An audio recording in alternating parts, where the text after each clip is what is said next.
FCRAയിൽ കോൺഗ്രസിന്റെ ആത്മാർത്ഥത സംശയാസ്പദമെന്ന് ജോൺ ബ്രിട്ടാസ്. മതപരിവർത്തനത്തിന്റെ മറ്റൊരു വെർഷനാണ് ബിൽ എന്നും ബ്രിട്ടാസ് പറഞ്ഞു. കേന്ദ്രത്തിനെതിരെ ശബ്ദിക്കുന്നവരെ ഇല്ലാതാക്കാനുള്ള നീക്കമാണിത്. പാർലമെന്റിൽ FCRA സംബന്ധിച്ച ചോദ്യങ്ങൾക്ക് മറുപടി നൽകുന്നില്ല എന്നും ജോൺ ബ്രിട്ടാസ് MP പറഞ്ഞു. അല്ല, കോൺഗ്രസിന്റെ ആത്മാർത്ഥത സംശയാസ്പദമാണ്. ഞാൻ പറഞ്ഞല്ലോ, 2016 BJPയും കോൺഗ്രസും നടത്തിയ കവർച്ചയെ സാധൂകരിക്കാൻ വേണ്ടിയാണ് അരുൺ ജെയ്റ്റ്ലി ഒരു ഭേദഗതി ഫിനാൻസ് ബില്ലിൽ നിർദ്ദേശിച്ച് പാസ്സാക്കിയത്. അപ്പോൾ FCRA സംബന്ധിച്ച് ഈ രണ്ട് പാർട്ടികൾക്കും യാതൊരു ആത്മാർത്ഥതയില്ല എന്നും അവർ ഒത്തുകളിക്കും എന്നുള്ളതല്ലേ മനസ്സിലായത്.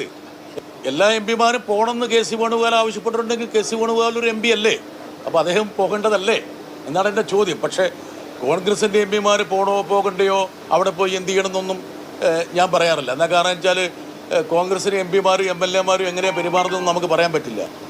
വിവിധ സംസ്ഥാനങ്ങളിൽ BJP കൊണ്ടുവന്ന മതപരിവർത്തന നിരോധന നിയമത്തിൻ്റെ മറ്റൊരു എഡിഷൻ പതിപ്പായിട്ട് വേണം ഇതിനെ കാണാൻ.